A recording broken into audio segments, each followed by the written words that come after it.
Hello again and welcome. Michael Pizzolla here. I'd like to welcome you to this edition of the video value capping rant. This is the 2016 Belmont Stakes edition. It's the last one in the Triple Crown series. For those of you who don't know me, my name is Michael Pizzolla. I am author of Handicapping Magic, co-author of the classic Pace Makes the Race, publisher of Post Time Daily, the original online racing forum, publisher of Blackmagic handicapping software, and the upcoming Value Capper software, Blackmagic 2.0. Well, ladies and gentlemen and racing fans, this is the last jewel in the Triple Crown, the Belmont Stakes. I have a warm spot in my heart. I spent most of my second year of college not in classes, but here at Belmont and in the paddock. Belmont it's such a magnificent place. It really is a park. And when you come back to the paddock, it feels like you're in your backyard, and there are picnic grounds and all of that. The trees that you can't believe they're so old and so beautiful. Oh, it's one of the most beautiful places on earth. One of the things that makes Belmont unique is that it's a mile and a half around, and the race, the Belmont Stakes, is a mile and a half race. And that means sweeping turns, lots of things that make it an unusual track to handicap. It's not your typical, two-turn, 1 mile speed track. As you might imagine, Exaggerator is at the top of the line. Well, sure. I mean, he just finished beating Nyquist, ran second to him in the Derby. The horse's running style, the colt's running style, actually, might not be totally suited, and we'll get into those details. Destin, Stradivari, the kind of the usual suspects are also up there as well. Is it ripe for an upset? We'll take a look at that when we look at it. But I'm also going to point out to you a couple of the undercard races. Divisadero, if you don't remember him from the Kentucky Derby rant, on the undercard at Churchill Downs, he paid $15.40. He was right on top of the line then. He's right on top of the line today. So it'll be interesting. That's at the 10th race at Belmont. And in the 7th race, the Woody Stephens, one of my favorite races of the year. It's a 7-furlong race. Always, or very often, favors the closers because there's so many good, fast sprinters. And I think there's a colt in there, Counterforce, that might be interesting. But why don't you come along with me? Look over my shoulder. I want to take you through the Belmont Stakes, then some of the races from the undercard, and we'll see if there's any value there. All right, so let's take a look at the Belmont Stakes. I'm using the Blackmagic 1.0 version. Value Capper, which is Blackmagic 2.0, will be released soon. But we're going to look now we're going to work backwards a little bit by looking at the track profiles of the Belmont mile-and-a-half distance. Now, Belmont is a mile-and-a-half circumference track. It's the largest circumference track in North America. Usually, most tracks, once a round's a mile. Belmont's a mile-and-a-half. Sweeping turns, it favors the later runners, usually because of the geometry of that. Now, there's a lot of talk about how the Belmont Stakes particularly, most racing fans would say, well, it's a long race, it's a mile-and-a-half race, therefore it must favor the closers. And Woody Stephens, who won a bunch of these, right, he used to say, no, it actually favors the early horses because everyone's out of gas by the end of the mile-and-a-half. And remember, these are 3-year-old colts. So who's right? Well, in fact, they both are. And this is an interesting dynamic that's going on in this year's Belmont. And what do I mean by they're both right? Well, this is a track profile. And all this is a summary of results charts. So it's just the facts. There's no opinion in this, okay? It's how many lengths back the winner was at the first call, what position he was in, how many lengths back it was at the second call, and then the percentage of energy that's expended late. The more energy that's expended, or expended early, actually, the more energy that's expended early, the earlier the horse, the more that's expended late, the later the horse. It's very simple. So the higher that number that's in the percentage energy column means the earlier the horse, The lower the number, the later the horse. So it's an unusual situation. Whereas if you look at the beaten lengths, that's BL1 and BL2, you'll see that it's relatively close. It goes from 0, and last year American Pharaoh was on the lead all the way, right? To now, I've got the Brooklyn handicap mixed in with this because that's the other big mile-and-a-half race, and these are the results charts from 2012 up to 2015. But you'll notice the Colts have been close up. 2014, you see, was within a length at the second call. That was when Tonalist upset California Chrome, as I recall. And then 2013, we see the one early energy expenditure. That was Palace Malice. He put down a 52.84. And then 2012, gosh, I forget, Union Rags maybe, with a 49.88. So that's what I mean. They're both right. You do have to be positionally early, kind of close up, but you have to have late energy. So that's so we know what we're looking for. The question is, can we find a colt like that has good overall numbers? And the answer is, sadly, I don't think so. And here's what I mean. Big surprise, the 9-5 morning line favorite, Exaggerator, winner of the Preakness, second in the Derby, okay, is right on top of the line. That's as it should be. This is a decent, decent racehorse. Unfortunately, its last 3 races have been deep closers. Now, if we look further back in its past performances, and we'll just kind of come up here a little bit, notice that the races this year, starting in February, it was closer to the pace. Third by a length, second by a length and a half. And then it started going into the kind of the deep close mode when starting in the Santa Anita Derby, which it won kind of going away. So, query, can it run up close to the pace? Yes. Its percentage early is a little early for this track profile. Nonetheless, it's at the top of the line. Destin, a horse that we had decent numbers on going into the Derby, but we didn't necessarily think the Tampa Bay Derby numbers would translate, has got a decent running style. It's kind of close up. The energy percentage is, it has run a 49, so that's okay. But it's got also those 51s, and we don't know whether it can get the distance, of course. Sudden breaking news.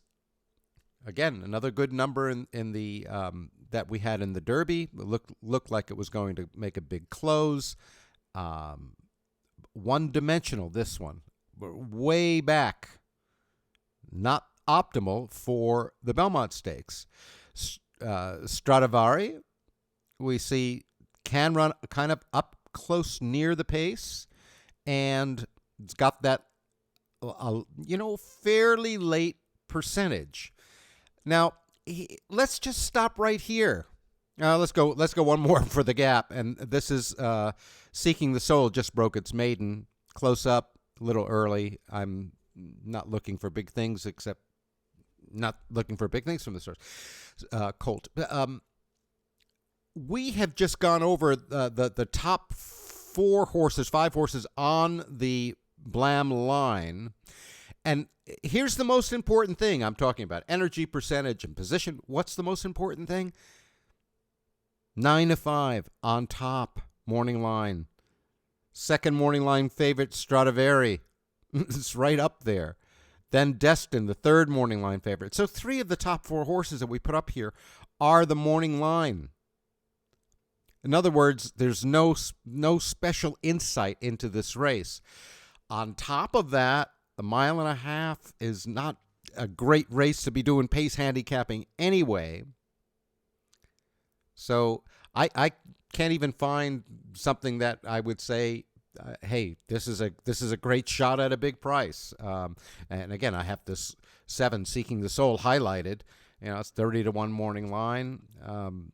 I don't really love its uh, anything about this. The maiden winner, Exaggerator, might be versatile. Destin's got a decent running style, decent late. Sudden Breaking News is the late closer.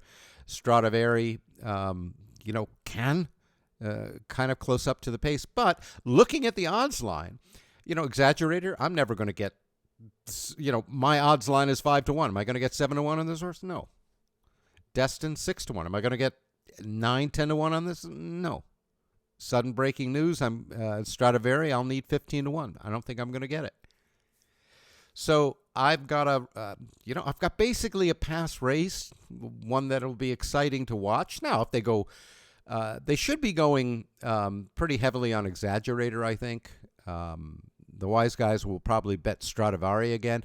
I guess the one question mark in this race, and let's take a look at the acupressure, where we see Gettysburg being on the lead. And if we take, and that's, by the way, in the arc, if we take a look at Gettysburg, and we see that he's close up early, but if you notice, the percentage earlies are kind of very, very early, especially at 53 in the Arkansas Derby. But this will probably be with a pace setter, or one of the pace setters. Destin should be up there early. Stradivari.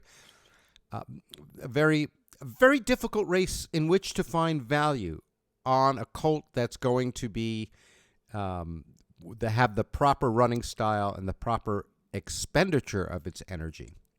So I will watch the board. I will take, and again, we have 3, 4, 5, 6, 7 horses above random, or colts, and the obvious logical horses are on top, so that's not great. The one that's way below the line in the fourth morning line is Cherry Wine, one of the colts that we talked about perhaps getting into the exacta in the Preakness, and in fact it did at 17-1. Again, another, why is it so far down? Well, its numbers aren't that great overall. It, again, is a one-dimensional closing colt, not great for the Belmont. So does that mean I'm going to be looking at one of the earlies? Well, I wish I had one that were further up on the line at a decent enough price, but I just don't have it. And again, if I'm looking to bet a horse that I have on my line at 9-1, 11-1, that means at best I think it's going to win, in the case, let's say, of a 9-1 shot, once out of 10 times. So the kind of price you have to get on that puts you way into the deep end of the parimutuel field. That's not bad. You can bet those horses sometimes, but a steady diet of those? You have to have superhuman discipline to put up with the ups and downs of that. Now, one thing I think that's going to be interesting is that the undercard at Belmont, there's a lot of big fields and some interesting races. You look at the Brooklyn Invitational, big field, the Jaipur, which is always a great turf race, albeit at 6 furlongs. I want to take a look at 2 of the undercard races that I think are interesting. This is another big field, 1.25 miles on the inner turf, the Woodford Reserve, the 10th race, the race right before the Belmont Stakes. And I guess I have a warm spot in my heart for Divisadero, right? Divisadero, if you remember from the Kentucky Derby rant, was a colt that was right on top, and we mentioned him as one of the undercard possibilities, and he came on and paid to $15.40 to win, and he's on top again in the Woodford Reserve. Might be a decent play. I would need 8-1, 9-1. Why? Because my odds are 5-1. And it did have, its last 2 races were kind of hard. It was fighting at the end of the race. Would I use Grand Tito even on a layoff? Well, sure. 6-1, 13-1. on my contention, 20 to 1 on the line. It's on a layoff. Yeah, it hasn't run since April. On the other hand, it's been working out. Last time it was on a layoff, it went and won the race. So sure, why not? Ironicus is there. That's second morning line favorite, and take the stand is the Fulcrum.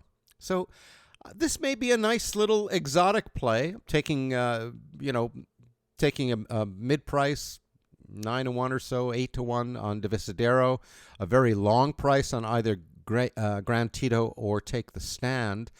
Flintshire, I don't know what this horse will do. I mean, it's obviously a champion. It's earned $7.5 million in Hong Kong and France. This is a globetrotter. But if this horse didn't do well in quarantine and isn't ready and so forth, there might be an opportunity.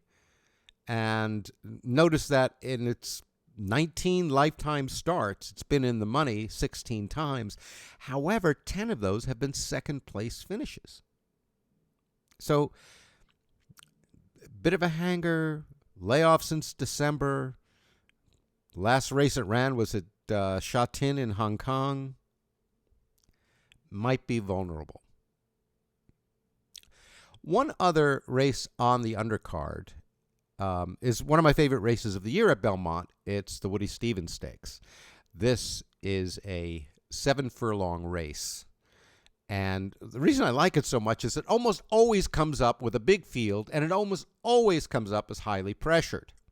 This year is no exception.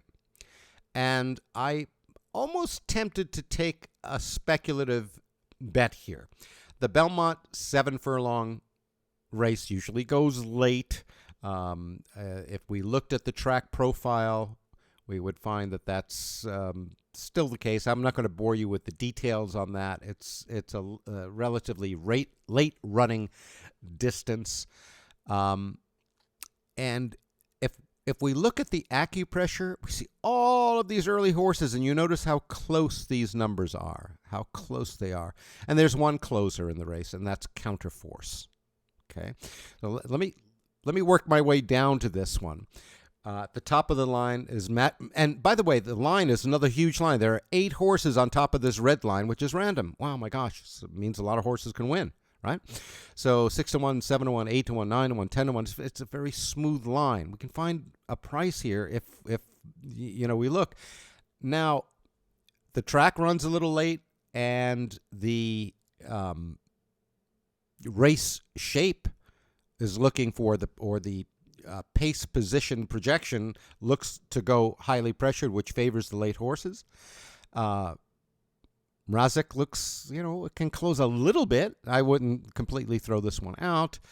Justin Squared looks like a need to lead horse, right? Its wins are all been wire to wire.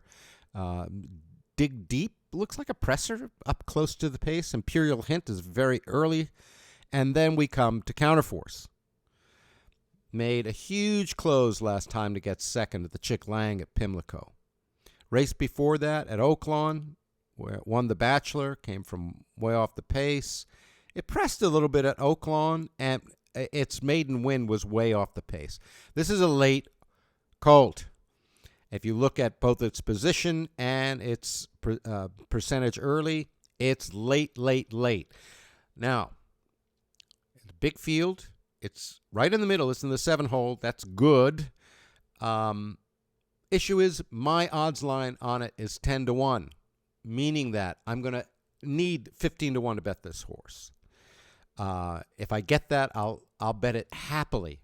It's a lone closer, and again, I'll show you that in acupressure. Looks, and we just went through. I can go through the rest of the colts in the race, but all of these early colts. One closer, Counterforce, highly pressured race. I love that situation.